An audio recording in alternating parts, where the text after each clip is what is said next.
Hi, I'm David with EV World News. We're talking about electric vehicles, green energy, and the stock markets. I'm back in studio today with our founder and chief editor, Bill Moore. How's it going today, Bill?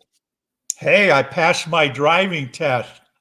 Well, that's a biggie. We're starting a little late today because Bill had to Well, yeah, go take a driving test since and what is it, here, every 5 years? yeah, every 5 years, and so normally, if you're under 72, you can just basically do an online renewal and they'll send you a new license. Right. But over 72, you have to appear in person and take the test. So I'm thinking that this is going to be I may have to drive to demonstrate my abilities, certainly a vision test, and probably the written test. And so I spent a good share of last week taking you can take a test, right? And so I was going through, and I don't know, I did probably 5-6 times and kept gradually working my score up. So this morning I took it again and I got a 97%. There were 2 questions that I didn't go out of 60. It's a 60 question test. And I thought, okay, boy, I'm ready for this thing. So I go over there and walk in and I said, I'm here to renew my license. And he says, okay, all you got to do is get your vision tested. What? You mean I tested all that, took all those tests? And, of course, these are not my normal glasses. These are a prescription from years ago because my other glasses I lost off at Air Force Base somewhere. And so I got new glasses coming. Oh, great. I got to take an eye test without my glasses. But by the way, I passed. So I'm good to drive for another 5 years. Good. Well, we're glad to hear it. Well, before we went live, I was asking Bill if we were going to have to change the name of the show to Bicycle World or Right. or Pedestrian World. Okay. So then I pull into my garage, and just as I get out of the car, we have a neighbor down the street here who is seriously into electric bikes. I mean, as soon as he gets old enough to buy a motorcycle, he's getting a motorcycle. He looks the part, right? Leather jacket, but he's got this souped up fat tire, so he had to come in and say hi. It's a little bit development challenge, but that's fine. He's a great kid. So anyway, so yeah, thankfully I don't have to resort to my electric bike to get around. I can still drive my Fiat. All right. Well, we got a few things to talk about. We're going to talk about some new car offerings from Hyundai, Volvo. What's the new record on U.S. EV interest? Let's see, a Samsung and General Motors battery partnership here in the U.S. How much energy renewables generated last year? The impact of travel on global GDP. This one's kind of a shock. That one I haven't seen. That's one you've pulled up. That one's kind of shocking. Yeah. Let me see. And I've got something about how many jobs were created in the United States in the electric vehicle sector in the last few years. We have a lot more jobs in the EV sector than people would realize. I mean, it's a much bigger, and it's much bigger than the number when we've looked at, say, the impact of the IRA.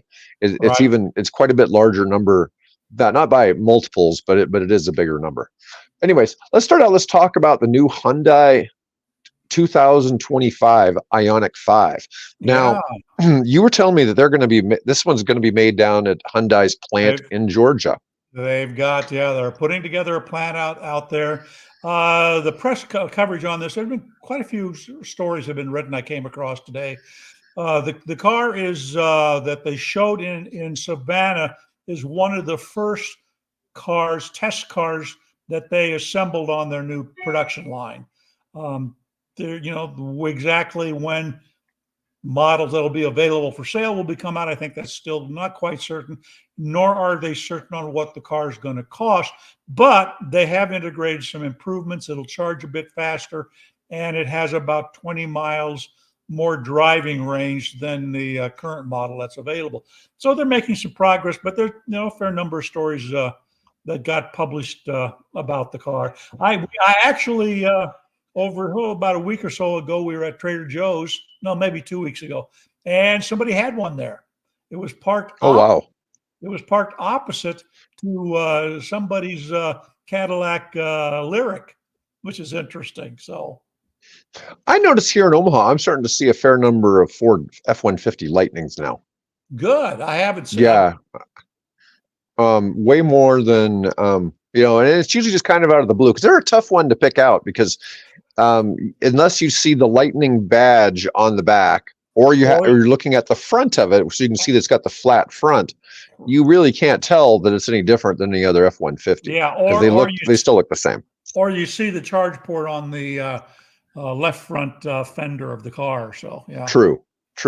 So anyways, this 2025 Ioniq 5 is going to have a Tesla NACS charging port. So it'll be the first Hyundai with that.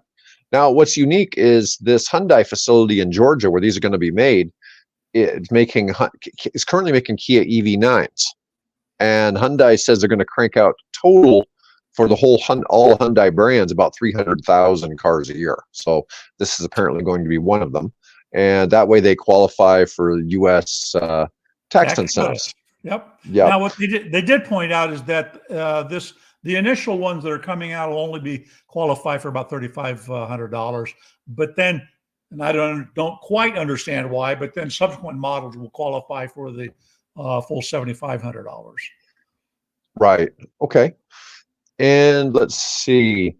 Now that by getting the Tesla charger, that allows them to use the 17,000 Tesla superchargers, and double the amount of DC fast chargers currently available to Ioniq 5 drivers. So that's a huge difference. Oh, looks like we've lost David there. So, we hope he comes back. Come back, David. Please help me. Now he's still scrolling through the article here, which is interesting. No, that gummit. Well, anyway. So while he's talking about that, let me talk about something I did this weekend. We'll come back to the Hyundai and the Volvo reviews and some of the other things that David has. One of the things I wanted to talk about is I had an opportunity to talk to a young man and his wife that operates a drone agriculture service. And what's interesting about that service is, of course, these are electrically powered drones. And if you've got, the most popular models, some of the earliest models were put out by this Chinese company called DJI. So, I'm kind of used to seeing these. They're about this big, the DJI drones. What's interesting is that this ag drone is a DJI drone, and it's as big as my desk here. It's huge. What do they do with it? Well, what they do at the moment is they use it to spread ryegrass seed. Ryegrass seed. Yeah. So what happens is that they're developing now this what we call here no-till farming, which basically means that whereas at the end of every season in the spring, you'd go through and you'd turn the soil over. And we have found that that's a fairly destructive process. That within a season, I think Mark is his name. Mark was pointing out that they can lose that much of their topsoil. And over the years, we have lost literally feet of topsoil off of the land here in the Midwest, which was at one time some of the richest agricultural, it still is some of the richest agricultural land in the world. And I see Dave coming back, so he'll be back in a minute. There he is. We're gonna have to do this the old-fashioned way. So, I was just telling him about the. Let me finish that, and we'll go back since we got him. I was talking about the ag drone. So what they're doing is they're using these drones to spread ryegrass seed as part of the no-till process. So a combine will go through a cornfield. It'll get the corn. It'll automatically shuck it, pull the seeds off, grind up the stalks and the cobs, and chuck that out, and that gets spread on the land. Well, just before they do that, they go over a field and they spread this ryegrass seed, and now they're doing that with drones, and the big drone flight, it'll cover about 5 acres on a battery charge. And once they've taken that topsoil off, that then allows the sun to come in and begin to germinate those seeds. So they have a cover crop, over the winter, and they're doing that. And this is some interest. We won't go into the mycology part of this, which really fascinates me. But that's what they're using that drone for, which I think was really is a cool application of that technology. So anyway, okay, let's, now that I've had a chance to cover our derriere for the little mishap there, let's get back to the Hyundai. How about that? Are you ready? Yeah. So anyways, El Mistro is saying the Hyundai humiliated the high-priced ICE vehicles on a drag race, put them on the spotlight. I'm curious which model they were out racing from Hyundai. Well, I'm maybe sure. maybe that new N model. I mean, that's the one they're touting is going to be the killer car. That's not the term to use, killer car. That's going to be the one that if you're seriously into motorsports and into drag racing or whatever it is, you're float your boat or get your adrenaline pumping. That new N that is being developed, I think, is going to be that car. But it's fascinating. But to have to move them that's really moving fairly quickly, I would think. That when did they introduce their electric cars here? What was it, 4 or 5 years ago or something like that? Was it not Hyundai? longer ago? I mean, I would have guessed it. Well, I don't know. I would have guessed it would have been 18, 19. Yeah. So So five to years. build a dedicated plant to turn out 100% electric cars, that's amazing. And of course, I think they were rated the top cars. I think they point this out. The top cars in sales for Q2 was the Model Y Tesla, the Model 3 Tesla, then the Mustang, and then number 4 was the Ioniq 5.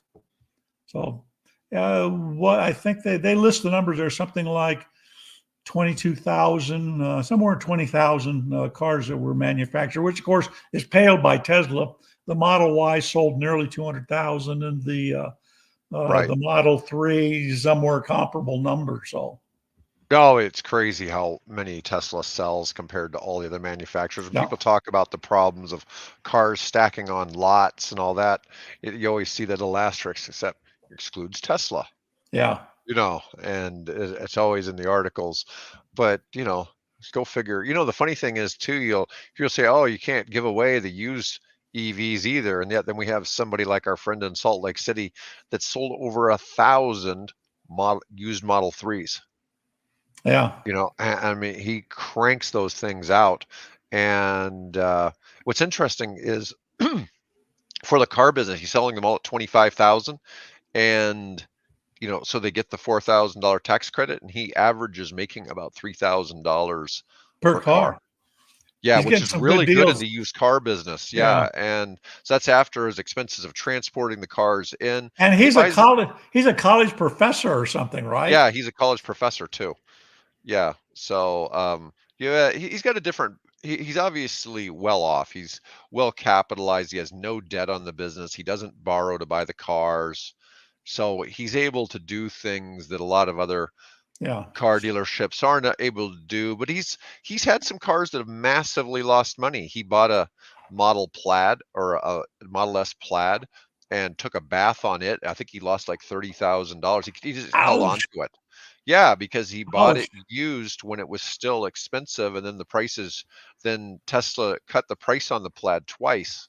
Oh, yeah. And anyways, so his used cars took a huge bath on some of those. So he's had some missteps along the way, but he makes good money on the Yeah. Model That's 3s. that's his gig job, right?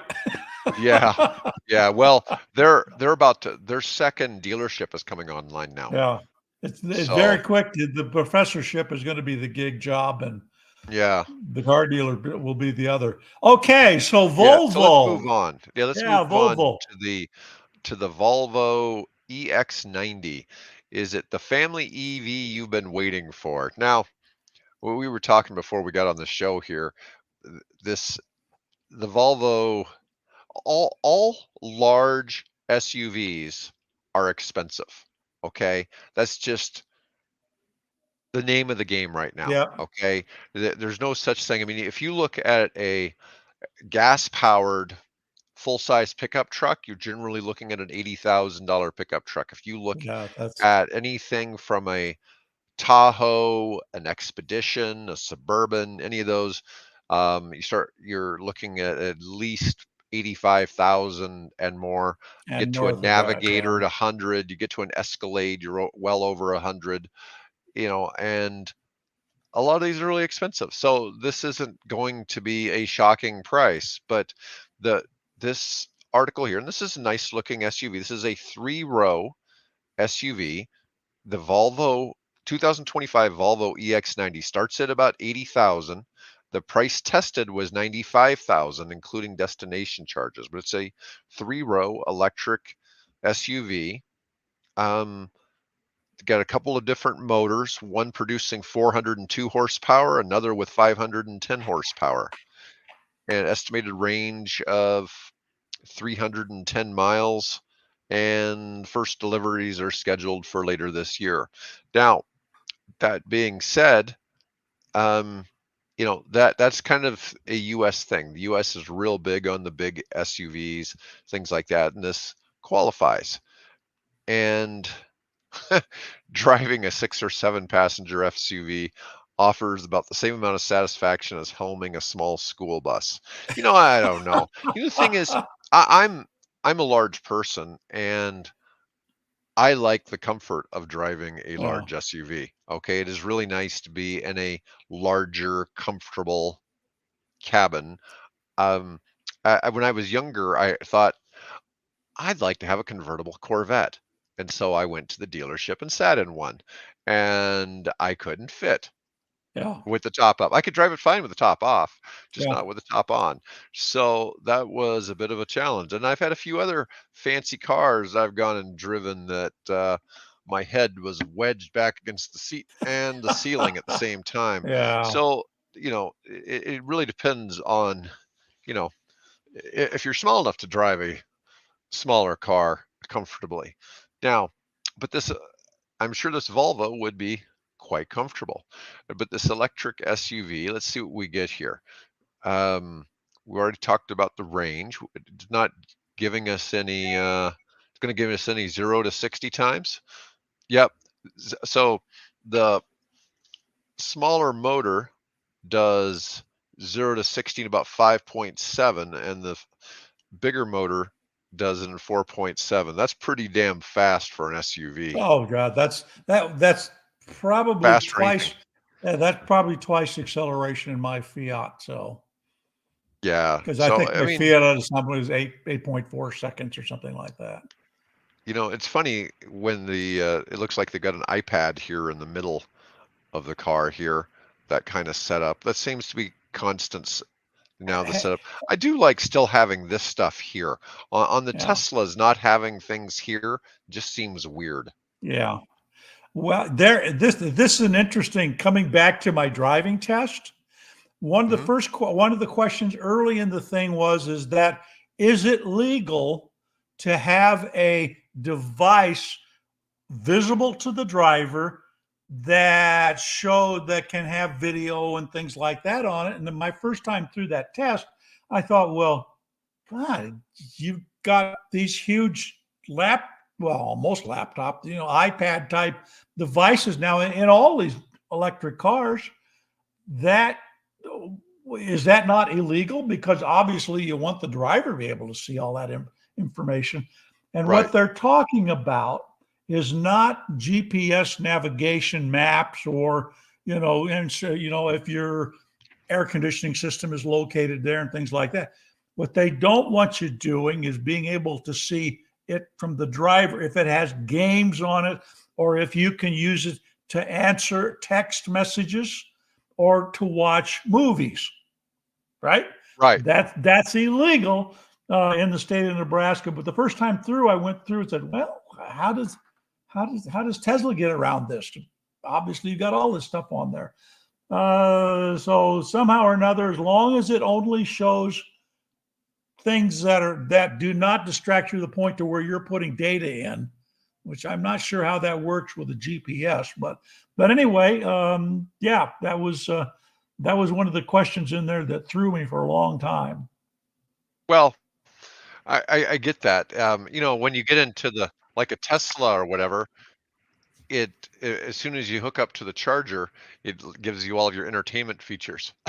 So you can watch TV or watch Well, movies you or can whatever use while you're that sitting stuff there at if the you're not charger. driving.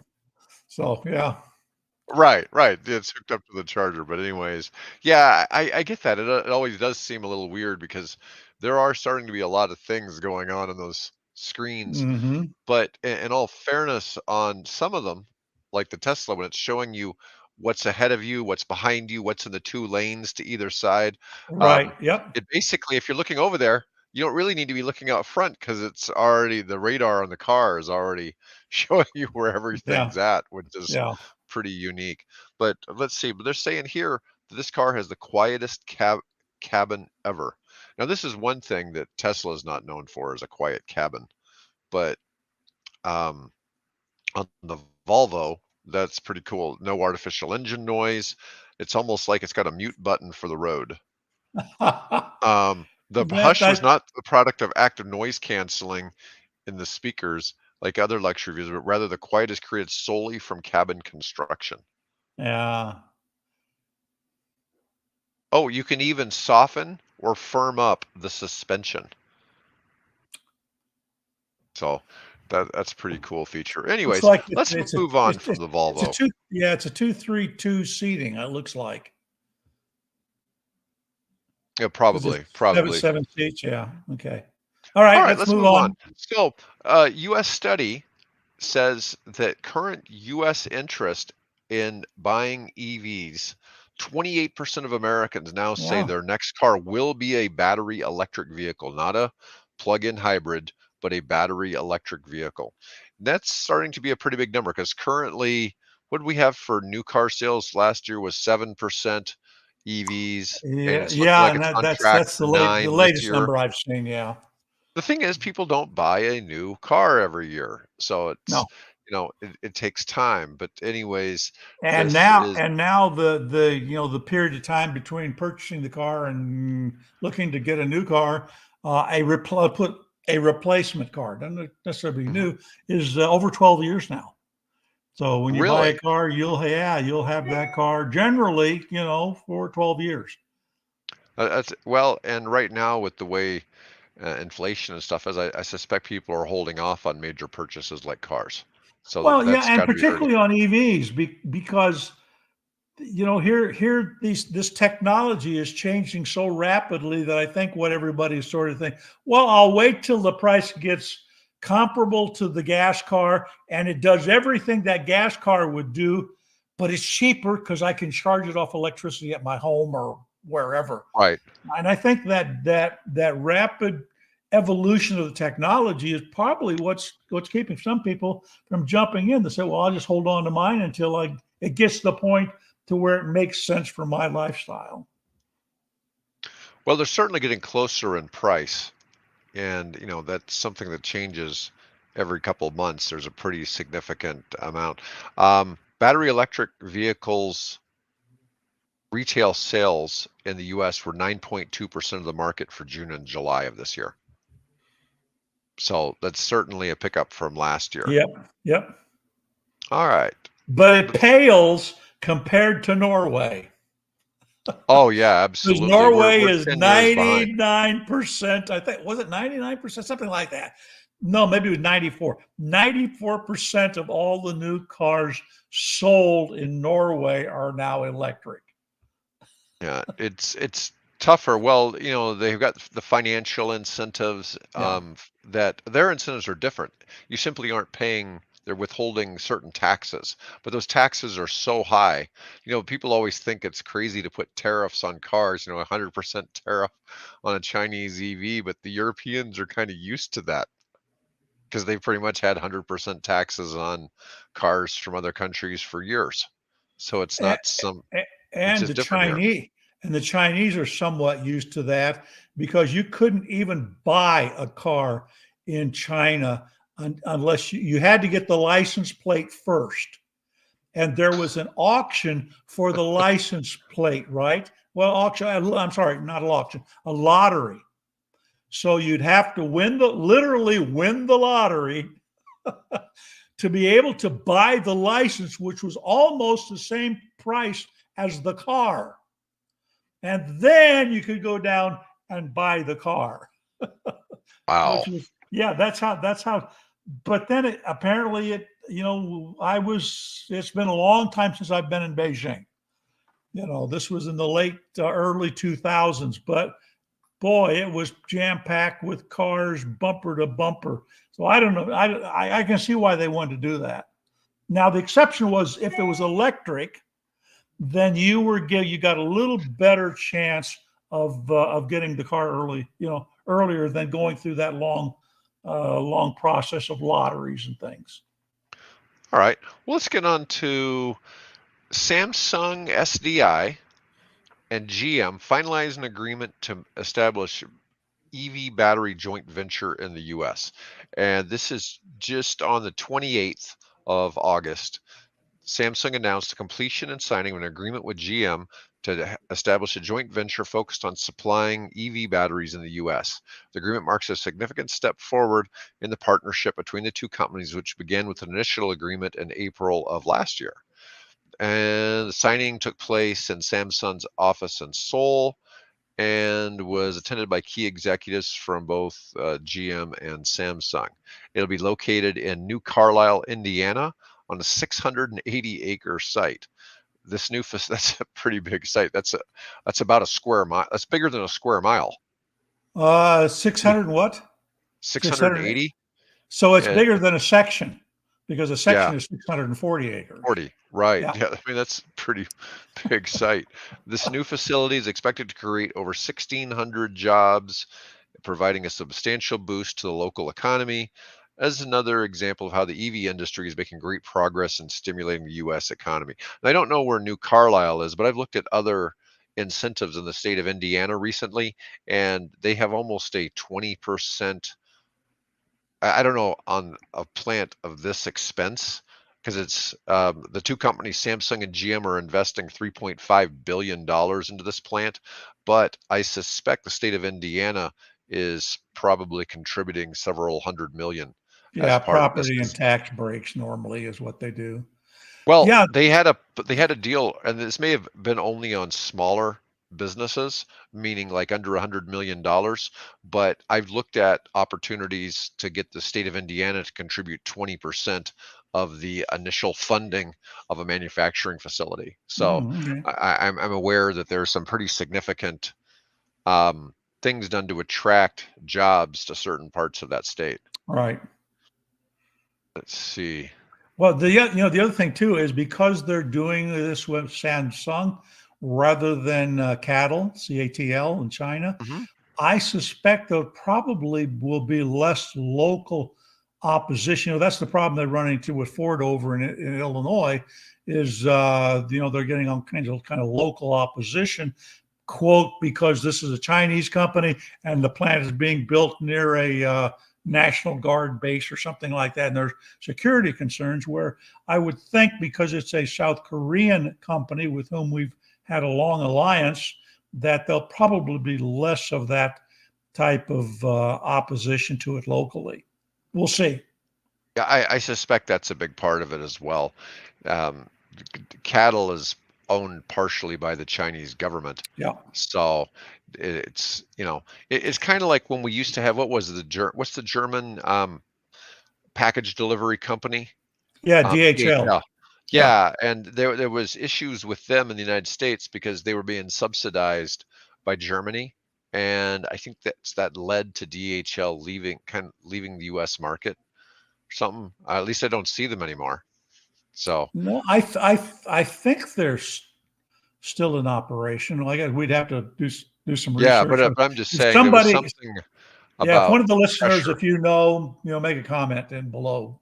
So, Yeah, I'm sure they still have businesses in the United States, but that all that package delivery they were oh, doing you because know they got what? really competitive at one I was point. talking to somebody just recently where they were saying that her husband had worked for a, I don't know, Purelator or whoever, something like that. There was a predecessor to that, and then they got bought by DHL and merged, and so he ended up, in that merger, typically you start shedding excess employees and things, and I think he got caught up in that after like 28 years or something working for this other company. So they may still be around, but they may have a little bit different business focus now. Right. Let's see. Through this joint venture, Samsung SDI will establish a stronger presence in the North American EV market, aiming to expand its customer base by offering top quality prismatic batteries with ensured safety. The partnership between Samsung and GM is rooted in a shared commitment to the growth of the EV market. I'm surprised Samsung doesn't make EVs, to be honest. They make Yeah. Well, airplanes. yeah. Would you like to see a Samsung SDI battery? I have I have two of them right back here. I don't know. They I they don't know if were that's really necessary. Yeah, no, it's not necessary, but that's what powers one of my quick bike electric bikes when I was doing the electric bike rental thing. So So something I wanted to cover that really, well, it's not on the topic of green energy or EVs, it's that travel contributes to $11 trillion in global GDP this year. Now, it obviously travel's been going up each year since the COVID the thing blew past. If it's really truly blown past, I think I had it a couple of no, weeks ago. yeah, Yeah, we're still around. but one out of every $10 spent globally in 2024 will be on travel. Hmm. That's really a crazy number as people book hotels, cruises, and flights. Yeah, And well, this is not if you go to Europe and you see all of the protests all across the Mediterranean of people basically saying, "Yankee, tourists go home." Because they're yeah, being well, inundated by everybody, for that through a 3 4 year period of time. People were cooped up, and now this is considered a phenomenon. I think they call it revenge travel, where, damn, I've been cooped up long enough. I want to go someplace and visit these places that I've read about and you know fantasized about, and I want to go, wherever it is, whether it's Mount Vesuvius or um, the Greek Parthenon, Barcelona, Spain, and it's inundating these little communities or large cities with extra population. I mean, think about a cruise ship pulls into dock and it holds 25 to 4,000 people, and maybe there are two or three of those ships at the same time that right. disgorge all these people so they can visit St. Mark's or whatever they're going, the Bull Ring in Valencia, whatever. And the populations aren't, they don't have the infrastructure to handle that. So, yeah, you can see where a lot, guys that are either pickpockets or tour guides love it, right? Right. But the local population, not so much. So that's becoming an issue. Yeah. Not Well, becoming, it is an issue. so the travel grew 12% year over year to 11.1 Wow. trillion. And that's a 7.5 increase from the previous record, which was in 2019. Yeah. So it had been growing Before, up before COVID. right. And yeah, so that's one a really big economic powerhouse globally. And most of that is being spent by US, Chinese, and Germans are the Yeah. big traveling countries. I But can see the Chinese wanting to get out of Dodge. 348 million jobs in those sectors Mm, worldwide. yeah. And that's a pretty big increase. Anyways, um, renewables generated 40% of global electricity for the Yeah. first time ever in 2023. This comes from Bloomberg NEF. And let's see, 14% was from solar and wind. 91% of net power capacity additions worldwide for last year were solar and wind, Yeah. up from 83% in 2022. 6% were from fossil fuels, the lowest level ever. So 6% fossil fuels, 91% wind and solar. That leaves 3% for hydroelectric and nuclear. Yeah. So And, that's a there's I think we talked about this a little bit about nuclear. Westinghouse. I just came across an article where Westinghouse is working with the province of Saskatchewan to I guess build and test what they call a micro reactor that I think they buried underground somewhere, and it's I think the output is 3 to 5 megawatts. Yeah, megawatts of energy, and it doesn't, because of the way it's designed, it doesn't have to have large amounts of water to cool it and keep it safe. It doesn't need any water, and it'll run for about 8 years until you have to take it and basically then refuel it. So there's some interesting stuff starting to happen with nuclear that hopefully will overcome some of the issues that we've had in the past. They just got to figure out a way to make it, price competitive. Yep. And that's one of the problems. And folks, it always seems like nuclear should be really cheap, but the problem is it's and Mike and I talk about this one a lot. You pretty much every safety feature in the construction adds 10 to 20 times the cost of normal construction, and then you have to have employees who have different certifications, and there's all these things that really just drive up the cost of the overhead. Even if the fuel itself and the energy isn't necessarily that expensive, your your overhead is just so high compared to what it outputs that it ends up just kind of being a fiasco. Now, I suppose if you get it on a big enough scale, it would start to become economical. Well, that, or I think the idea behind the like micro reactors now, because these things will basically, the thing will sit on the back of a flatbed truck.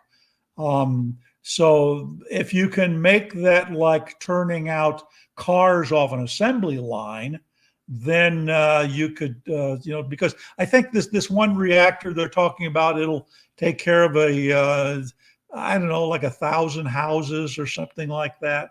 And the other part of this is not only does it generate the electricity, it also generates the heat, and that can be used for community, heating distribution. And of course, if you have heat, you can then use that to also, interestingly, generate air conditioning from that, because of I forget exactly the term, but the difference in the two cycles that you can do that with. So there's some interesting stuff, and I think that's part of the theory, and it's still a theory, is if we can turn these things out like you turn out cars off an assembly line, then that would help bring those costs down. But then again, it's one thing to turn out a car and have it crash and maybe involve a single or a handful of people. It's quite another to have a reactor possibly crash and infect generations to come and whole communities. So.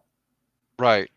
Yeah, it's just that I see this come up all the time. It's like I think we're both fairly pro-nuclear, but it's just it's the expense, and that's the sad reality of it, is just it's not as cheap as everybody would like to think it should be. No, they're always, I was watching the development of the French reactor that was being built in the UK over the last decade. And that's an issue there, is that just so expensive that by the time the thing is done, it's had all kinds of cost overruns and the cost of electricity. Over in the UK, their electricity is, I don't know, it's like 4 times what we pay here. It's just, and for some people, it's cheaper to buy gasoline than it is to charge your electric car using, local public charging stations. It's just because it's so expensive. And I think part of that has to do with the cost of running nuclear plants. And also I think they still have some coal, and there are all kinds of safety concerns there. So Yeah, It's, I mean, obviously we're going with the renewables right. because it turns out renewables are just cheaper Yeah, overall, right? yeah, So, the yeah. economics are what driving it, not the regulations so much. It's the economics. It just makes sense because the fuel is free. Right, right. Yeah, that's one of the things that since I've come into the space and I see that, both in the green energy space and as well as in the EV space, eventually market factors are going to make them overwhelmingly the primary choice. Yeah, there's an E- article I Even if posted. it's, Go ahead. well, I was going to say, even if it's not, it's not that, whether you're concerned about the environment or whatever, just plain economics is going to make that happen. Now, There's an article to that effect I just posted earlier this morning that basically says not only is our renewables good for the planet, they also happen to be good for business, right? You might right. try to find that article on our RSS stream. Yeah, Yeah. people are But you can, recognizing that. yeah, but it has to be done the right way, just like anything else. It's like the whole thing with Yeah. nuclear. It's got to be done the right way. We don't want, you Yeah, know, there's a big, brouhaha. Is that a better term? I don't know. On the Cape Cod area because they had one of the wind turbine blades shattered, and the parts of the blade drifted ashore. In the Cape Cod, area there. Uh, well, okay, it's fairly easy to pick up broken blade parts. Try that with an oil spill, right. No, right? I get it. I get Oh, it. All right. So here's something. There's a group called the American EV Jobs Alliance. They're spreading oh, the good word about EVs across the US. And over the past few years, more than 200 billion has been invested in creating over 200,000 EV related jobs across the United States. Now, these jobs are in manufacturing, infrastructure, and technology, offering high quality opportunities for workers. Now, when we've discussed like the Inflation Reduction Act, that's created something like 130,000 jobs or prospective jobs, but there's already prospective jobs. Yeah. 200,000 jobs that are going in the United States in the EV related sector. And that's, but you look at it, how many companies we've got in the EV space now in the United States. I mean, we look at little companies like Mullen and Canoe, and then you start getting a little bigger towards Rivian and then Right. Tesla, and you've got others like Lucid. Nikola and Lucid and Aptera. And I think our guys at Arcimoto, I think they kind of disappeared off the radar. I Yeah. think Arcimoto's done. Their website doesn't even work anymore, which Oh, is that's really a shame. sad. That's a shame. Yeah. Yeah, so Well, I don't know what to think about product, a that one. product, a product ahead of the need. I guess we're still pretty well in the box phase, right? We only Yeah. want something that's a box on wheels. So, oh, speaking of Lucid, there's a web channel that got a hold of the second most expensive Lucid and drove it over 520 miles on a charge. Wow. Yeah, But they have a big battery, and plus they what is it? They get 5 miles per yeah, they're kilowatt. very efficient. Yeah, the previous record apparently was somewhere around, just a right around 500 miles, and they were able to go further than that. So if you all are worried about, well, it won't go far enough, it'll go further than your bladder can be held. Yeah, that's probably the funniest part Yeah. of, people saying they need more range. I want to show this graphic here. This is where jobs have been created in the United States in the EV space. Let's And I'll see. bet Oh, most are in the South. Oh, no, there oh we yeah. go. The Rust Belt. Perfect. That's great. Yeah, Yeah. obviously Nebraska got skipped here. Nothing seems to be going on Well, in upper Midwest here, but we've got something going on in DeSoto, well, Kansas, which yeah. The only thing automotive we have here is what we got a small Kawasaki plant down in Lincoln. And Mhm. well, then we have the ag. We have a couple of ag businesses. class over not far from here, actually, builds, agricultural tractors and combines and things like that. So we do have a tad bit of automotive, but no, nothing of any significance here. Yeah. So I don't see why they'd want to come here. Well, I told you there is a company redoing Freightliner trucks from gas to electric here in Omaha. Yeah, that's right. Yeah. That's right. And I don't know what this DeSoto, Kansas is. The prior Oklahoma one, I'd assume is probably battery manufacturing. That's probably an Indian reservation because there's a bunch of incentives to manufacture batteries on Indian reservations. Right. And I'm not really sure what that connection is, but there's special things for the tribes, Right. and for some reason it really fits well with batteries for Well, some reason.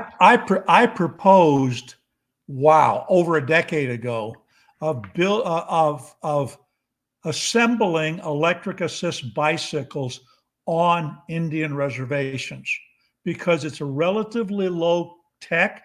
It doesn't take a lot of money to fund the set up the assembly and things like that, and it would provide jobs, and it would get the local native population, sort of a little ahead of this curve, because now the electric bikes are the end thing. I can't go out in my car, it seems, anymore without seeing someone. In fact, just today, I had a guy cross the street just over here riding his stand-up electric scooter. This wasn't a kid. This was an adult with a backpack going to work or doing something on a little, a stand-up electric scooter. So that's happening. And, I pitched the idea, but unfortunately 10 years ago, it was, again, ahead of its time. So When I look at some of this, so this is EV related facilities, over 1 billion in investment and or 3,000 jobs. I mean, Sparks, Nevada is a Tesla battery manufacturing facility. yeah. I don't know what Story County is or what this Oravada, but this Oravada, Nevada, I'm betting this is something on an Indian reservation again, as this one probably is over Well, here as well. yeah. Now, you go down here, we've got a whole bunch of them down here in Arizona. Mm-hmm. A couple in Maricopa County, Safford, Queen Creek, Casa Grande. What I find interesting is it doesn't show like the Tesla Fremont facility, and it doesn't show like the Tesla facility down in Texas. So there must be some reason it excludes this. But Well, this could be IRA because they're Inflation Reduction Act funded. Those projects were could be. committed and operational before the Inflation And Reduction perhaps Act. that's it. But this, as this is the American EV Jobs Alliance. They're just talking about where there are jobs in the EV space, and that's a fair number of jobs, 3,000 at a lick. Spring Hill, Tennessee is just south of Nashville. We've got one up here, Bowling Green, Kentucky, Marshall Yeah, County, Mississippi.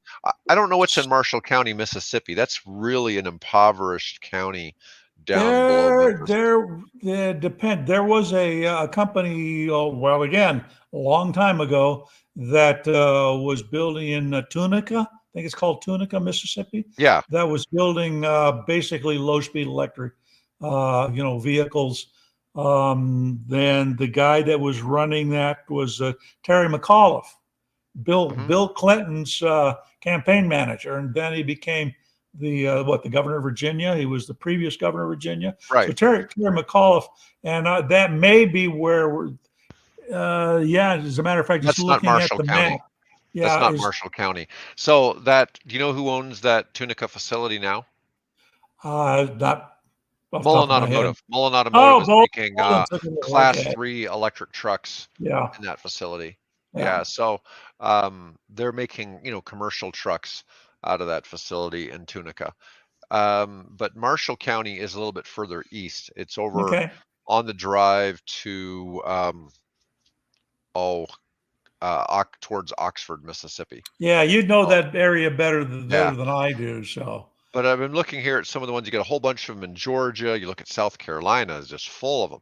And this is where we've talked about where the Inflation Reduction Act, a lot of those, this is probably a lot of those businesses, but that's where a lot of that new stuff went in. Now, the stuff in Michigan, probably is outside of Inflation Reduction Act. It's mostly the stuff down here in this cluster down here in the South is mostly where the IRA money, 90% of it has gone into manufacturing. So I just thought that was, you know, interesting to kind of Yeah, see where that yeah, was yeah, playing out. absolutely, absolutely. Oh, let me see. Anyways, that was pretty much all I wanted to cover for today, Bill. You got Well, a chance to talk about what was going on this weekend, right? yeah, While I I was did. off While the air. while we're off and getting you up again, yeah, the ag drone. So yeah, it's interesting. It's interesting. In fact, the interesting thing is this was put on by the Omaha Aviation STEM, STEM, the science, technology, engineering, and I think medicine is that. I think Mhm. what it is. And so it was put on, and there was the police were there with their helicopter, and there was a ag plane there. One of the spray planes was there. Somebody brought a seaplane or a float plane in that looked like sort of the Piper Cub type airplane with on floats and things. But there was two guys there doing agricultural drone work. And my chatting with the one couple, I said, "What do you guys carry?" And they were saying they have this ryegrass, which is now becoming a popular way to transition between crop seasons, so you don't have barren fields. What you don't want to preserve soil fertility and to keep it all being washed away down in the Gulf of Mexico. What you want is to maintain a cover crop, and that's what they're doing.